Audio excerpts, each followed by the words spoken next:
Buenos días. You're bilingual, eh? Mr. Red, to you and your team, my brother, let's just be real. Okay? ¿Está bien? Okay, because I'm an old soldier. I know you, CSCA. Don't act like you don't know me. I have been your keynote speaker at least 3 times in Vegas. Yeah. So I am not going to say what happened in Vegas. But as I address you this afternoon, let me just also say from the bottom of my heart, I am the proud daughter of an inmigrante de Monterrey, Nuevo León, Mexico. I am the daughter, and I am the daughter of a working class family. And my mother cleaned toilets. She didn't clean them, she made them sparkle. Yes, we are here to represent everyone. Dr. Hansen, I said to you this morning, and I mean it still, don't be chismosos. I met this fine gentleman many years ago in another district, and he was kind, and I got to know him for his heart. And so he reminded me this morning of another great leader, Dr. Maya Angelou. May she rest in peace. Dr. Angelou and I served together as board members of an all-African American college called Bennett College in Greensboro, North Carolina. And Dr. Angelou used to always greet me and say, "You're my sister friend." And I thought, wow. So today, I want to say, you are my brother friend. You are my brother friend because you care. Now, your board members are here and your mayor's here. Wow. Oh, he's an Army guy. Wow. But you know, those board members, and I'm just an old soldier. I speak truth. Some board members around the country, they go, "Oh, Dios mío." I've seen some, they make the worldwide fighter people look like they're in kindergarten. But y'all are a good group. You have heart, you have grit, and you tell it like it is, and you have one common vision. That's our children. So thank you for being that courageous leaders that you are. Thank you. I'm not here to debate what I'm about to say, but I am what I am. I served our country for 20 years and 8 hours.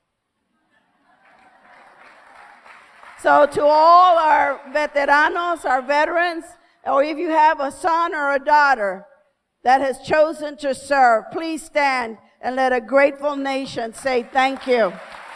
There you are. Thank you. Thank you. Thank you. Yes.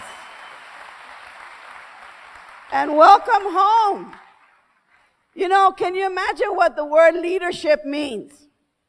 And when I think about what you represent and what you do, and often others perceive perhaps a somewhat different view. We're all in this together, folks. Can you imagine my growing up where I did? On the screen are my first teachers. That's my mommy and me papi. Yes. So I just want to give them my respect. Ama, I made it, jefa.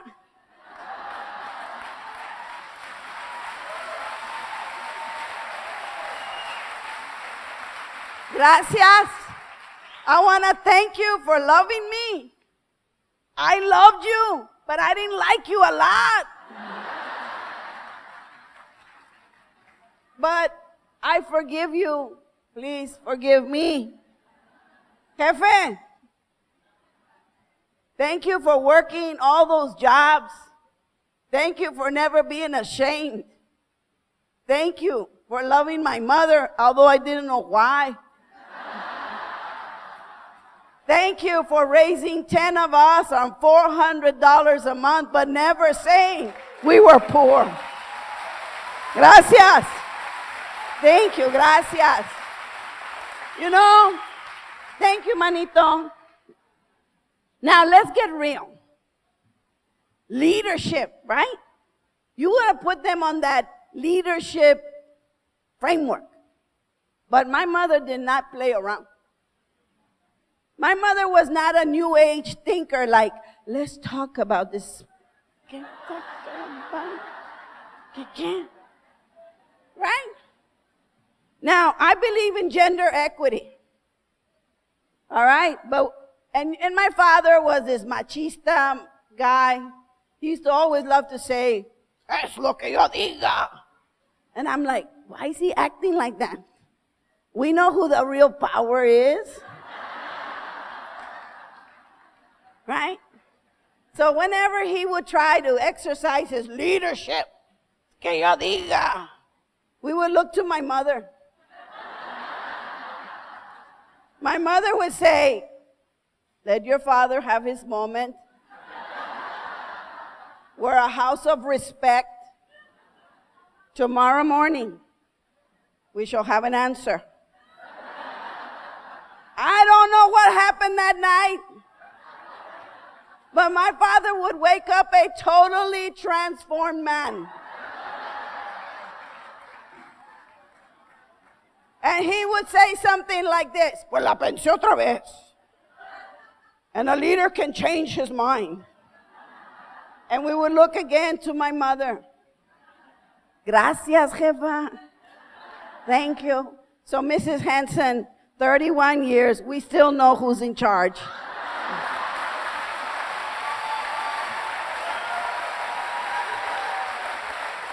Right? It takes a team. It takes a team. And that's what we're here. We're here not to talk about where we fall on the spectrum, but we're here to recognize that every child every day gets to see all of us every day. And all of us have the beauty and the blessing to be in the path of every child every day, no matter what your duty says. There was a guy who was trying to be flippant, sarcastic. Yeah. And he said one day, he said, well, you know, I'm a custodian. And then he tried to, say that he was an administrator, that he had a PhD. I said, yeah, that means in my barrio, Pachuco, highly developed. Okay. That's not going to work.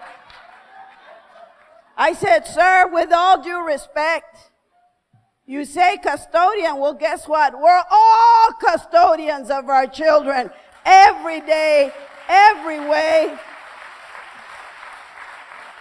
Because you take pride.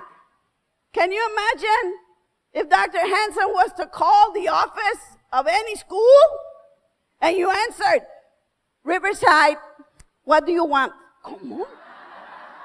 And the answer is no. Come on. You would hurt his heart. Can you imagine? If on that bus are little babies, half asleep, half awake, maybe their hair combed, maybe not. Maybe someone didn't even say goodbye. And you get to stand there in those wheels and you look at that cargo. Ladies and gentlemen, I can tell you, you're not just transportation. You are the freedom drivers, because when you bring the children, they will forever be free when you get them into the school. You are the ones. When we come onto any of your campuses and the custodians look and do their work with orgullo, with ganas, then no child every day will not say, that's my home, because I can see my face on the floor and it says, I matter, and this is where you will succeed. Starting with me saying, Buenos dias. Good morning, mijo. How are you today? How are you doing? And I know when you sit in that cafeteria and you know you're on the 60,000th pizza. I know. And the child is on a Monday and they come and their belly is hungry and they're looking at you and they're saying, Miss, por favor, just one more. And I know you're thinking, well, what's the CFO going to say? Pues, ¿sabes qué, mijo? There's the pizza. I'll figure it out later. You eat. You eat. You know what? You're going to eat. Yes, I'll do 30 pages to justify my decision. But for now, you eat, mijo. Right? That's why no one can succeed in a district by themselves. Just like every child is giving you the opportunity for you to get to know them as a person. Yes, they may come from a family like mine, a family of 10. I know. But can you imagine, just to give you an idea of how difficult I was?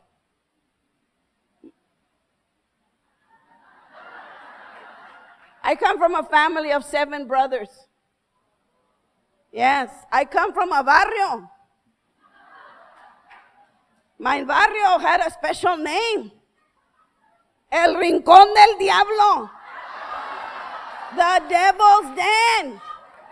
You know what I mean? The other side of the tracks. 3 streets and there's the Rio Grande. Right? And then people would say, well, you know how you write your summer essay? I thought they were saying, oye, ese. I don't know what that, I don't understand. How did you spend your summer vacation? Dije, oh, wow, well, what do they think, that I went anywhere? Well, dear essay, I went to work. What was your adventure? Right? I grew up helping my parents. I grew up. There's nothing wrong with admitting that you grew up learning from these amazing people. My parents had a 3rd grade education, but I lift their names today because they had a PhD in life. In life. They didn't, I tell you, my mother did not accept mediocrity. No. There wasn't this gray area. Come on, let's be real. How many of you are survivors of your mother's mirada? The look. See, that's the best lesson in diversity. I don't know where they go to school, but they all do this. You know you're messing up. And your mother's trying to draw attention.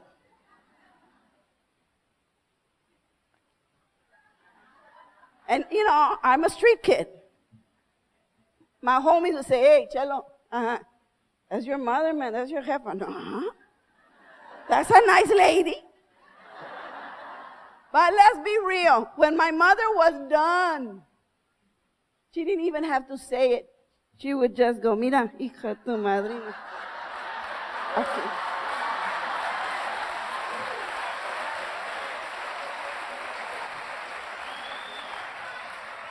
For the record, because it's on video, I'm not advocating that kind of parenting anymore. But I think my mother was like a pioneer of the guided missile. You thought, yeah, la vieja, man, I outran her. Satalas, man, that thing would find you. And you're like, how did it do the 90-degree turn? Where did that thing come from? Don't you remember? Come on, let's be real.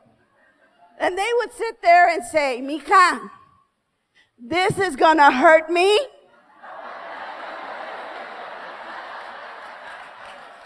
Y'all need to go to a healing workshop. Right? And then they would sit there and go, I'm doing this because How did my mother get to Riverside?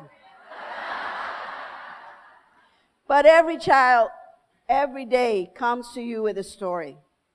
And they may not be the story that you thought. You see, my story was a secret for most of my life. I didn't understand growing up in my barrio, the #1 heroin corridor in the world. Why did my neighbor have to die for a little bag of heroin that only cost $5? Why did my mother get taken away in the middle of the night? And I would look at her and wonder, will you come back? And yet everyone in my village, in my barrio, would say, es que tu mami está malita. She's just a little sick. When you're 5 and 6 and 7, you don't know what that means. You just know that your mommy is missing. It's called mental illness. When you talk about internal oppression, about realizing that in your community there is so much pain that you try to protect what little dignity you have left, so that the district, the school, is where freedom begins. And yes, from that grass being cut, it speaks a language of love from every child every day. When people say, well, I'm just a para-educator, you're not a para-educator. You are an educator, period. You have a responsibility. Never, ever do we downplay our role because somehow somebody's got a hierarchy. Folks, you are the backbone of a district.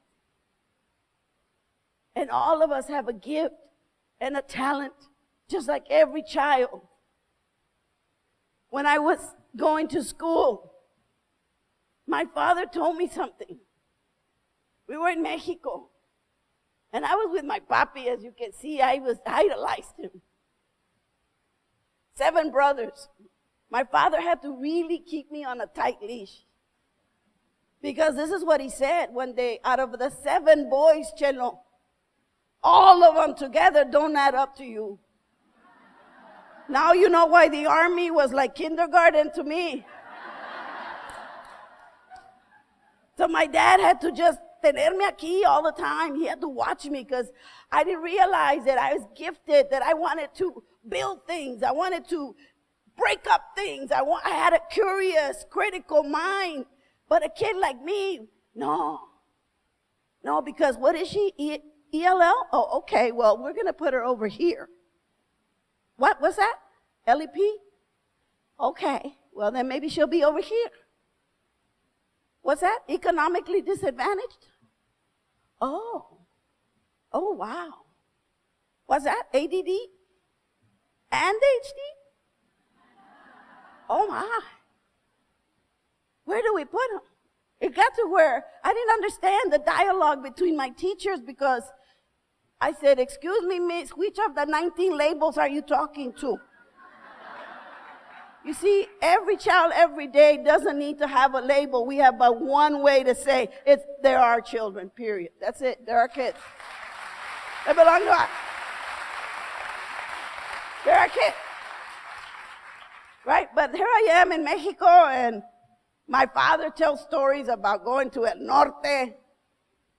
To this day, I don't know how they made it to Sterling, Illinois, 1,800 miles without GPS. Right? And there, my dad would say things like, no, pues, ¿qué les digo? And he would fantasize. I mean, I thought it was a fantasy. And he would stand and he would never say the word America sitting down. He'd get to that word, America. And I'm like, órale, wow. And he would tell another story of being a migrant, about going up, but never painted a negative image. Always about being hopeful. And so the children will come to you. And we need to teach them by modeling ourselves.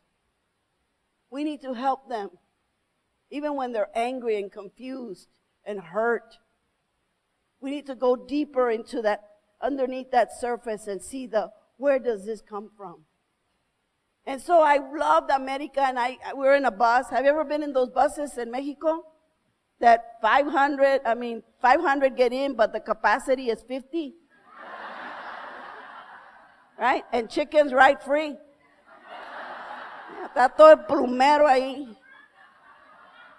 And it's hot. There's no air conditioner. And you're riding in the camión. Right? And all of a sudden, I couldn't take it. I said, Papi!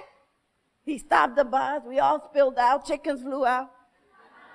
He said, what is it, mi amor? What is it? I said, Papi, I can't take it anymore. Ya no me aguanto. He goes, what? I want to go to America. He said, mija, ven.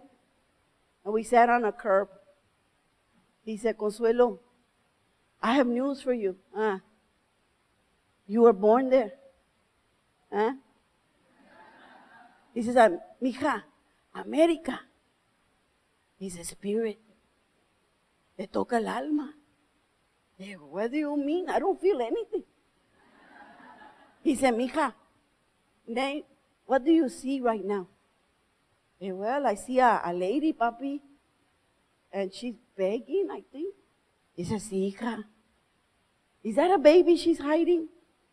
You know, mija, she's nursing. She has her hand out. She's hoping. What do we see every day in our kids? Do we see they're hungry? Do we see their hand wanting to tell us, good morning, sir? Good morning, ma'am? Are we too busy? Because the job is the priority, but the relationship is second. I said, Papi, I see a little kid. He keeps following me. ¿Cómo frega? He said, why do you not like him? Because he keeps wanting me to buy gums. I don't like gum. He said, mija, he's hoping someone will, so that he brings it home to his family. Maybe they'll eat that day more than just a tortilla and frijol. I said, well, Papi, I see these men they're collecting cardboard. He said, oh, Consuelo, you're missing the most important lesson of all. He said, get up. I said, yes, sir. He goes, look under the bridge. And look over the bridge as well. What do you see? I see houses. They're made of that cardboard, hija. He said, but I'm going to tell you something, mija. That's their only reality. But it's not yours. He said, are you ready? Then he grabbed my hand. And I didn't realize that the division between the haves and the have-nots, the hopeless and the opportunity, the dream and the gatekeeper, was 1.5 inches wide. He said, brinca, hija. Jump over. Now you can tell me, America. He said, ¿sabes qué, mija? You're the American dream. I am? He said, yes. It might take them a little while, porque eres tremenda. So I went to school, ladies and gentlemen, as a non-English speaker. And a kid like me entering a room, just like Dr. Henson said, the world becomes very small and very dark. And you're scared and you're traumatized.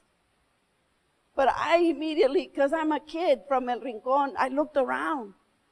I go, Aida will be my lens. She was a beautiful little girl.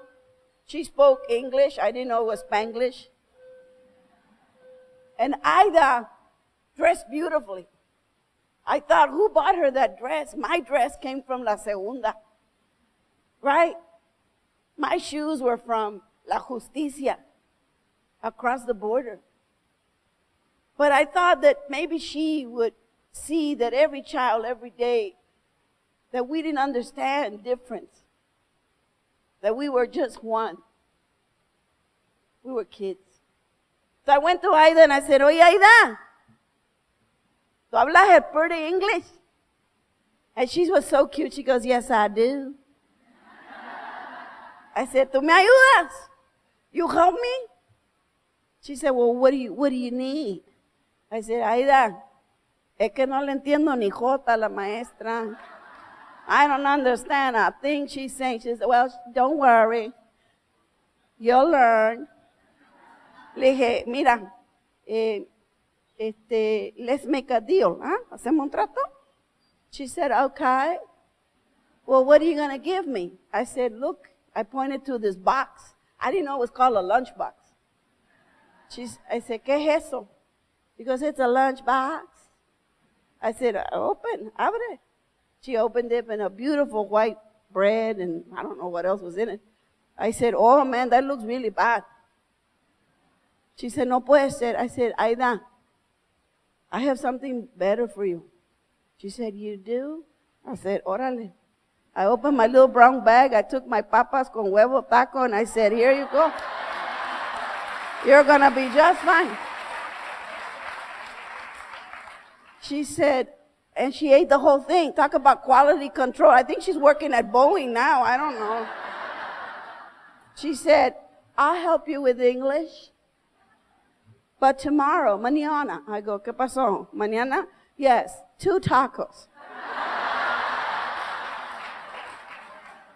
Ida retired as a 35-year bilingual ed teacher. She says, for real, Chelo, have you made me famous? I go, I also told them you're still on Weight Watchers. She's like, you're so mean. Ladies and gentlemen, I've been told I got about 5 minutes. I just heard from the board. Thank you. Now I know who's in charge. We're just kidding. You know you got to go home to your families. But let me just, on a serious note.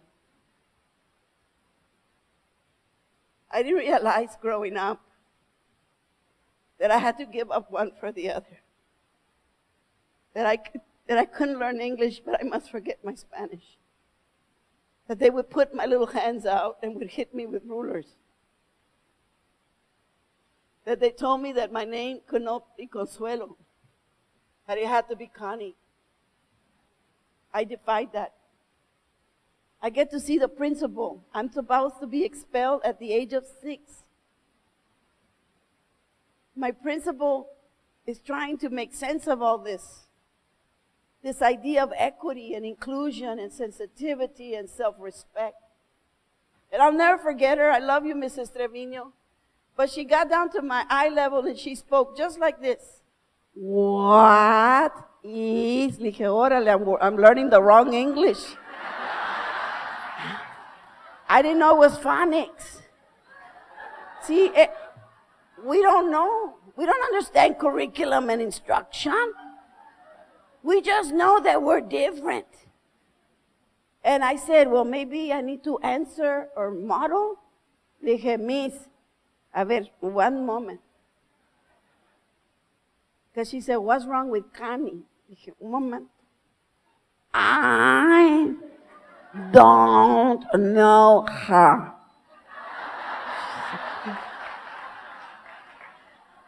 She said, oh my goodness. I said, ladies and gentlemen, no one's dignity and self-respect and heritage.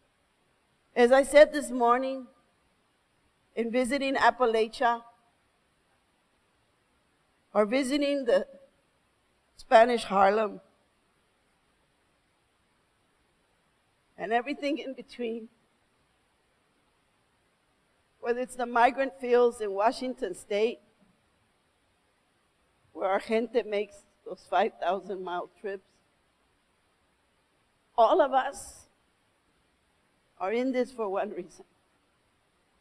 Every child, every day, can see each other beyond their skin color, can see each other beyond where they live, can see each other as having each other's back. Because I can tell you, when you put that patch and it says U.S. and you serve with me, I'd have your back. And I don't know if I'd carry you, but I would die bringing you home. That's what it's about. And so, remember not to let the past define our future. Remember to help this leader and his team. Remember that if you want to make a criticism, a great leader brings a solution. Remember that our union started because something did not exist that was there, and it's called dignity and equity. It is there to work together. And we're not going to always agree. But let not the children think that we're not going to collaborate because there's something greater than our current situation. It's the future of all children every day. That's what matters. And so I tell you, in this last slide, in 1948, my parents lived in a boxcar, like that one, for 5 years. And no one would rent to them. But in that same boxcar settlement lived the Sikorsky, the Polish family. And they shared each other's dreams and prayers in church on Sunday. And they believed that one day, that Polish child with that Mexican child would come to a place called education. And their minds would be unshackled. And they would understand freedom. And freedom does not have criteria. It is about standing together and saying, sí se puede. Yes, we can. So Riverside, you are the backbone. Never undermine or say, I'm just. Rather say, it is because our children will succeed. So continue to take honor and pride in what you do. My mother didn't clean toilets. She made them sparkle. And she said, do a job so well done, mija, that even when you're not there, your work will speak for you. It's called standards. It's called excellence. It's called sí se puede. So thank you, my brother, my friend. Thank you for allowing this old soldier to come home.